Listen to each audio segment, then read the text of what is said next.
आज की online class में आपका स्वागत है। पिछली क्लास में हमने 17.6 में पहला सवाल किया था। आज हम सवाल नंबर 2 करेंगे। दिया गया है, यदि निम्न आंकड़ों का माध्यक ज्ञात कीजिए 19, 25, 59, 48, 35, 31, 30, 32 और 51। साथ में ये भी दिया गया है, यदि 25 को 52 से बदल दे तब माध्यक क्या होगा। तो सबसे पहले हम दिए गए आंकड़ों को आरोही क्रम में व्यवस्थित करने पर, तो सबसे छोटा 19, 19 से बड़ा 25, 25 से बड़ा 30, फिर 30 से बड़ा 31, फिर 32, फिर 35, फिर 48, फिर 51 और फिर 59। यहाँ पर कुल पदों की संख्या है 9, जो कि विषम संख्या है। तो विषम संख्या के लिए माध्यक ज्ञात करने का सूत्र है n+1/2वां पद। ये ध्यान रखिए, ये n+1/2वां पद आपको लिखना बहुत जरूरी है, ठीक है। तो n का मान है 9, मतलब पदों की संख्या 9, 9 + 1/2वां पद।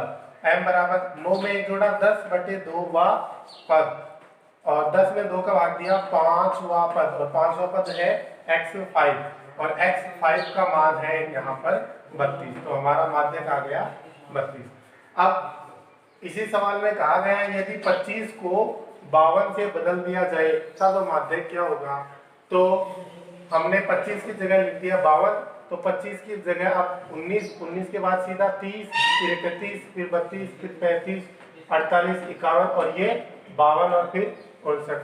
माध्यक का वही सूत्र है, फिर संख्या वही है n+1/2वां पद, 9 + 1/2वां पद, मतलब पांचवा पद है x5, और इस बार x5 का मान है 35।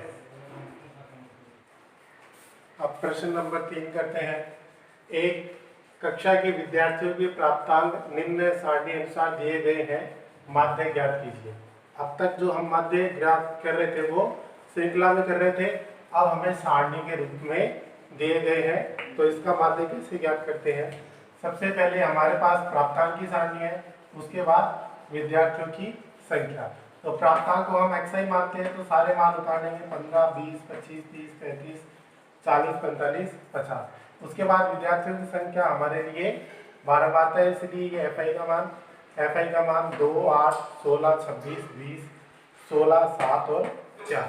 इसके बाद हमें तीसरा कॉलम बनाना है CF का।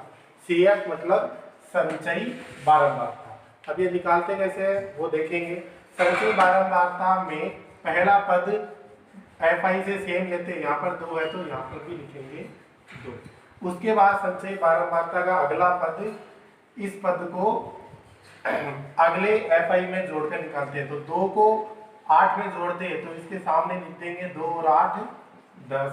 फिर 10 को 16 में जोड़ेंगे, इससे तिरछा जोड़ना है, 10 को 16 में जोड़ दिया 26, फिर 26 को 26 में जोड़ दिया 52, फिर 52 को 20 में जोड़ दिया 72, 72 को 16 में जोड़ दिया 88, 88 को 7 में जोड़ा 95, और 95 को 4 में जोड़ दिया 99।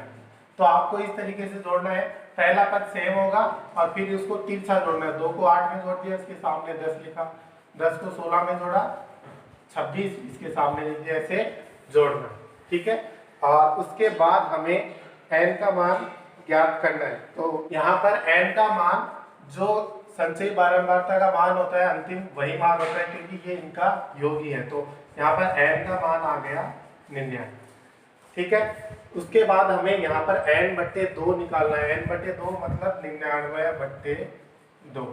99 में अगर 2 का भाग दे तो ये आ गया 49.5। उसको आने के बाद हम निकालते हैं वह पद, ये लाइन आपको लिखनी पड़ेगी, वह पद जिसकी संचयी बारंबारता, अब आपको f/2 का जो मान है 49.5, उससे ठीक बड़ी संचयी बारंबारता इसमें ढूंढनी है, वो आ गई आपकी 52। तो 49.5 से ठीक बड़ी संचयी बारंबारता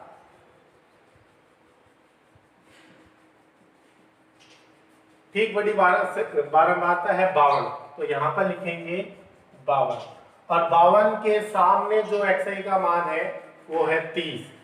तो उस पद का मान हो गया 30, इसलिए माध्यक भी हो गया 30। तो आपको ये ध्यान करना है CF का जितना मान आएगा टोटल वो n का मान होता है।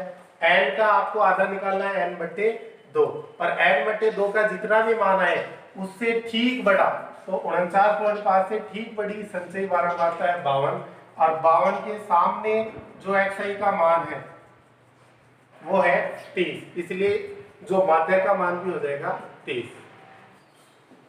आज के होमवर्क में आपको प्रश्नावली 17.6 में क्वेश्चन नंबर 4 और क्वेश्चन नंबर 5 करने सेम जैसे हमने क्वेश्चन नंबर 3 किया।